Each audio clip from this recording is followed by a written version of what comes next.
একেবারে আপনার মতামতটা জানতে চাই। ফুটবল ফেডারেশন কি চিন্তা করছে সেটা ফুটবল ফেডারেশনের বিষয়।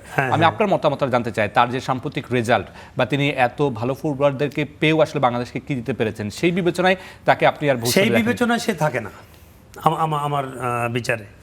কারণ আপনি হামজা চৌধুরীর মতো একটা কোয়ালিটি প্লেয়ার, এত তারকাখচিত প্লেয়ারকে পেয়ে আমরা যদি এই কোয়ালিফাইং রাউন্ড থেকে আমরা যদি বিদায় নেই, এটা লজ্জার আর সীমা থাকবে না আমাদের। কারণ আমাদের আরও কোয়ালিটি প্লেয়ার সমিত সোম এবং আদার্স যারা এসছে সবাই কোয়ালিটি প্লেয়ার, এবং এদের দিয়ে আমাদের ডেফিনেটলি কোয়ালিফাই করা উচিত ছিল। ছোট করে একটা বিষয় জানতে চাইবো, বেশ কিছু গুঞ্জন উঠে অভিযোগ ওঠে কোচকে নিয়ে যে সিন্ডিকেট, বাংলাদেশের ফুটবলে সিন্ডিকেটের একটা আবহাওয়া, আপনাদের কানে সেগুলো যায় কিনা বা আপনারা এগুলো নিয়ে কি বলবেন? না, এই আসলে ওইভাবে আমাদের কানে আসে না যে সিন্ডিকেট নিয়েই চলছে উনি, কিন্তু এই সিন্ডিকেটটা টোটালি বিলুপ্তি করা উচিত। কারণ যে বেটার ফুটবল খেলবে তাকেই চান্স দিতে হবে, এবং যে যাতে করে বাংলাদেশের পতাকা মানে উপরের দিকে উঠতে পারে সেই ধরনের একটা ডিসিশন নিয়ে আমাদের টিম 11 জন দাঁড় করানো উচিত আমার মনে হয়। আপনি তো ডিফেন্সে খেলেছেন, আমি অফেন্স খেলছি সবসময়।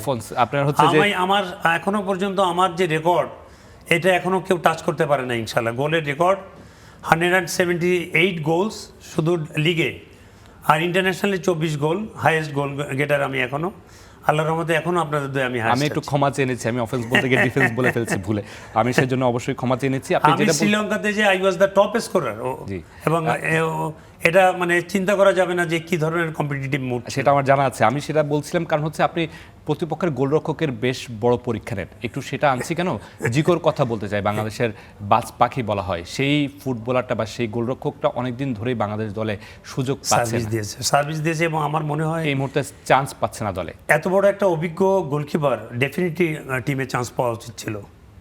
এই সিদ্ধান্তগুলো তো আসলে কোচ নেই, আপনি না, এটা এখানে সে ব্যর্থ হয়েছে, এবং এইসব কারণেই তাকে বিদায় দেওয়া উচিত আমার মনে হয়। আর একটু বাংলাদেশ সিঙ্গাপুর ম্যাচ নিয়ে জানতে চাই। র্যাঙ্কিংয়ে যেহেতু সিঙ্গাপুর এগিয়ে আছে, বাংলাদেশের এই ম্যাচে তপুকে পাচ্ছি না আমরা, রাকিবকেও হয়তো বা পাচ্ছি না এই ম্যাচে, মানে একটু কঠিন হয়ে যাবে কিনা বাংলাদেশের জন্য? না, ওই জায়গায় আমি খুব ভীত সন্ত্রস্ত আছি যে স্ট্রাইকিং জোনে আমাদের কোনো ত্রাস করার মতো কোনো প্লেয়ারই আমি দেখছি না। কারণ আপনার এই অফেন্স যারা গোল গেটার তাদের তো আমরা মাঠেই দেখছি না। সো এদের এই মুহূর্তে কেন তারা ইনজিউর্ড হলো সেটাও একটা মানে প্রশ্ন থেকে যায়। আর পাশাপাশি বলবো যে আমাদের তপু বর্মন একটা বিগ ফ্যাক্টর ছিল আমাদের টিমের জন্যে।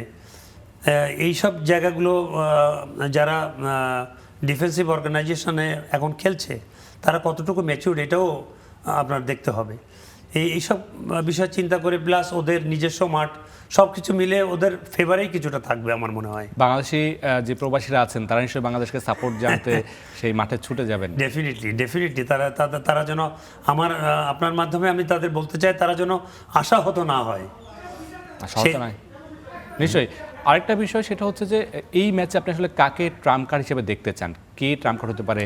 হামজা আছেন, সমিত আছেন, ফাহমিদুলের কথা বলতে পারি, বা মোরসালিনের কথা বলতে পারি। এর মধ্যে মোরসালিন একটু ট্রিকি প্লেয়ার, ও স্ট্রাইকিং জোনে বেশ সুযোগ পেলে কাজে লাগিয়ে দেয়। পাশাপাশি বলবো যে Hamza one of the best player, এবং ওকেই আমাদের কাজে লাগানো উচিত বেশি করে।